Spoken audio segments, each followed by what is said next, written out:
Comic art is the unification of words and images, and so naturally, it's one of the most effective mediums in media. There are artists who use the art of exaggeration to burn an image into your memory. Artists who abandon reality to completely create something wonderfully surreal. And artists who manage to stylishly merge text and images to convey tone and character in an unseen yet terrific fashion. While all these comic artists have dedicated an insane amount of hours to complete a single issue, other artists have had more experience and had more creative freedom to explore and experiment with the comic medium and really contemplate about how to make a panel as striking as possible. These are 5 artists who I believe have mastered the comic medium and have and will continue to create some of the most inventive and experimental comics of all time.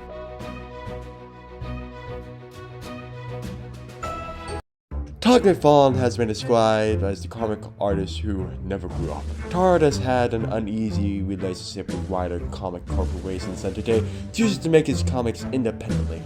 This is seen with a lot of controversial choices in the 80s and 90s, such as making Batman's capes unrealistically large, adding darker accents to Spider-Man's suits, and cementing Wolverine as the gritty and violent character that we know and love today. Though his writing does have a few major flaws, Todd is one of the fundamental figures that allow comics to appeal to an older demographic, not only with detailed visual art, but with the issues that he chooses to tackle with stories, such as the fear of perverts living in suburban neighborhoods and the homeless epidemic that is still plaguing society today. Note, Spawn was actually one of the first characters in comics to be openly homeless. As a result, with his long and controversial history, Todd is able to produce some of the most detailed and stylish pulp art. Todd has stated that in his earlier career he would spend entire nights trying to perfect panels and body proportions, which has allowed him to carve out and perfect his natural style of art. Furthermore, one may comment that if one cannot stomach his naturally pulpy art, Todd always has an interesting uses of panel layout to draw the reader in.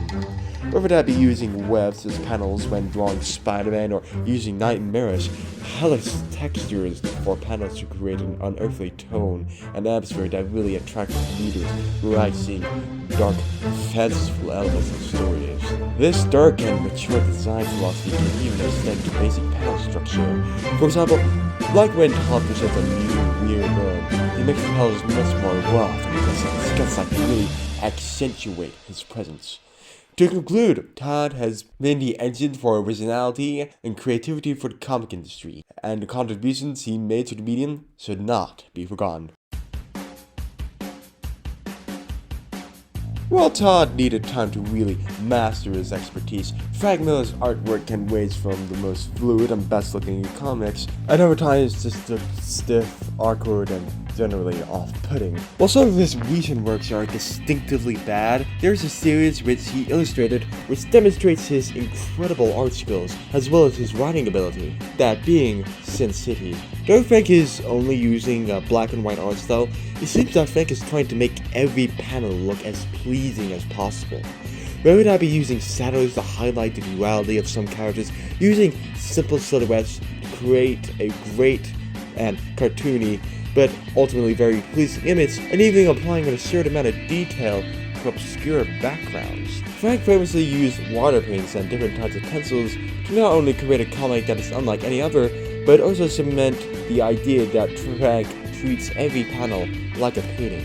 Lastly, when Frank does use color in this series, he deliberately contrasts certain shades to look as unpleasant as possible, which can be seen with just how hideously oversaturated the yellow bastard is when contrasted with the rest of the background, or when Blue Eyes is always colored wearing a pearl blue dress. Every art decision in the comic feels purposeful, or just made to be as visually stunning as can be. Not to mention, this design philosophy is also beautifully illustrated in Frank Miller's 300, where events are shown from the Spartan helmets along with a noticeable amount of postmodern panel layouts. Though Frank Miller is reusing a lot of techniques from Sin City in 300, the difference here is that Frank has access to color now. 300 is somehow gritty and metallic and yet somehow remains colorful and pleasing. The backgrounds look dry, they look barren, and it's followed with dull and muted colors, giving a setting of more dehydrated and arid atmosphere. This is immediately contrasted by the Spartans' beautifully lightly colored red capes and their immensely bright helmets, and a special blue-like aura to protagonists that is not often seen in wider comic media. It's certainly better than making the background even more dreary, naturally with all bright accents for the character, so there is nothing to enhance the sheer dullness of the background, and hence makes the product look even more ugly. To conclude, Frank Miller may have had some questionable artisans in his recent ones.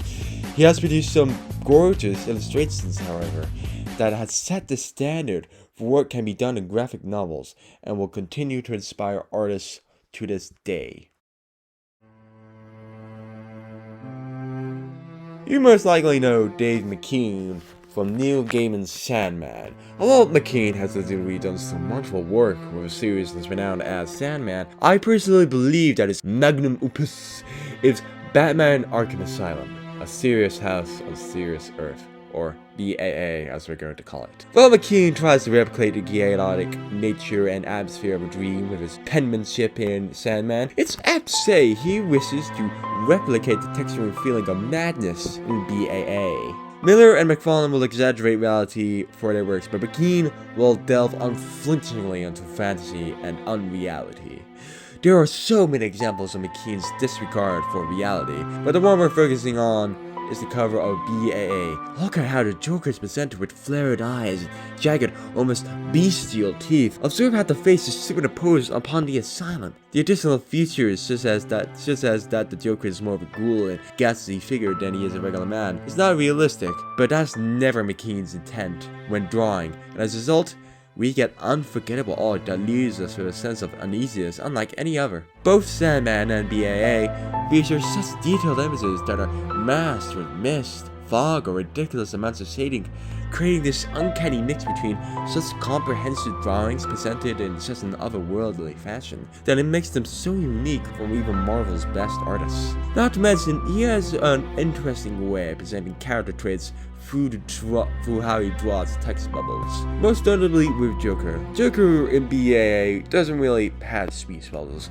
Instead, his words are presented in harsh red and in an unfocused and slanted font which changes size depending on Joker's tone. This not only communicates Joker's on his mind, but also helps to emphasize his threat throughout the book. This change, while minimal, manages to establish this Joker as uniquely crazy and menacing, while also fitting the book's nightmarishly mesmerizing aesthetic. Lastly though, many hardcore fans point to BAA as his best work. One cannot deny how McKean brought Gaiman's unearthly and hellish visuals to life in Sandman, especially during the dream sequences in Morpheus, when McKean abandons paneling and to any typical vertical/horizontal layout to create sequences which are permanently burnt within the reader's memory. Todd may have perfected the pulpy art comic style, but McKean started to create his own style, creating detailed and expressive art that is layered with elements of fantasy, insanity, and the otherworldly.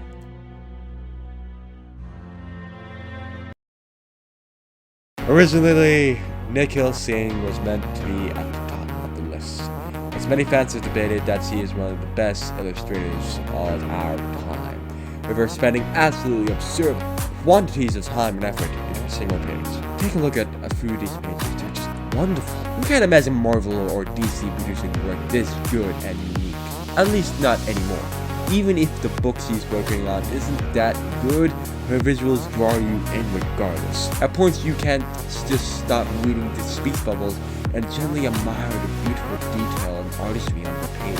I never, ever encountered an artist that's anything like Nikhil Singh. There's such a passionate love of the art form that's littered throughout every line, every brush, and every shade. I struggle to convey this verbally, as to really appreciate Nikhil's work, you have to see it and experience it yourself. Even these photos of her work don't do her justice. Nikhil has received tremendous feedback from almost every critic out there, and in my humble opinion, the praise is simply not enough. Please, if you're tired of the occasionally rushed Marvel issue or the standard Marvel art, go read Nikhil Singh's Salem Brown. Or Kylo Goes West. It'll be experience you'll keep coming back to. But hold on, if Nikhil's artwork is so tremendous and praiseworthy, then why is it only at number 2? This paragraph made her seem like the next Da Vinci, and it's improbable to think that anyone can outmatch her in terms of her art. Well, the reason she's at number 2 is because, ironically, she's a terrific artist, just not a terrific comic artist. Allow me to elaborate. In this page, the panel layout adapts to show the inner structure of the building, its rooms and comings and goings of it. This is not only stylish and pretty to look at, but it sets up the characters of the story and the natural setting it takes place in just a double-page spread. A lesser example in Batman Null. Here, Beremejo abandoned the traditional panel layout and chooses to separate the images by using fire and flames to emphasize the chaos that Gotham has been plunged into. Of course, you can convey this element with the images alone and with regular paneling, but it wouldn't be as impactful and engaging. Furthermore, this double panel in BBA does look a little compressed and cramped, but it's set to the background to be a song to suggest that metaphorically Amadeus' life has been trapped here, and is most likely the cause for his descent into madness. Lastly, look at this double-page spread of Harley. Sure, this panel is great at showing a very stripped-down version of Harley's life with such grace and elegance that can only be communicated through the medium of art, but the double-page spread is literally conveying to you, without words, that Harley's life is flashing before your eyes while Joker points a gun at her. Todd McFarlane, to a certain extent, knows the importance of panel layout. Now, observing Nick Hill's panel layout, he does nothing particularly stylish or creative with it.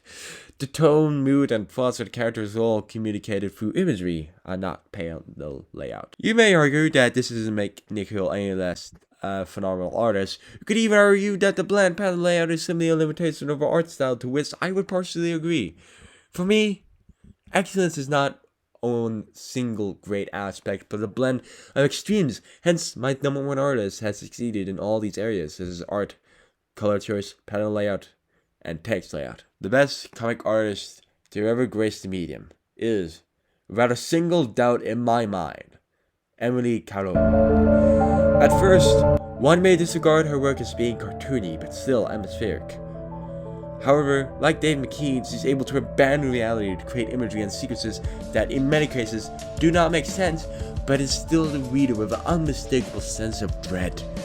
Not only are her drawings so smooth and personal, but her color choice is absolutely phenomenal, with bright reds to emphasize the whiteness of the snow, to a ghostly dark blue offset to crimson shading. However, what puts her above Nichol's amazing sketchings is without a doubt how she chooses to present images with her panel layout.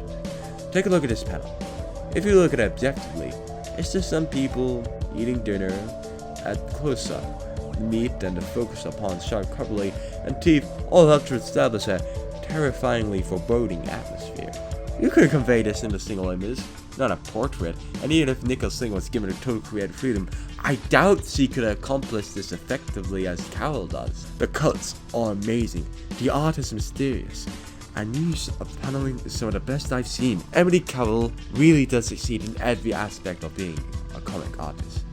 She's truly one of the best illustrators of our generation. I could make any one of these stories from Through the Woods and perform the same level analysis, but you just need to read it for yourself.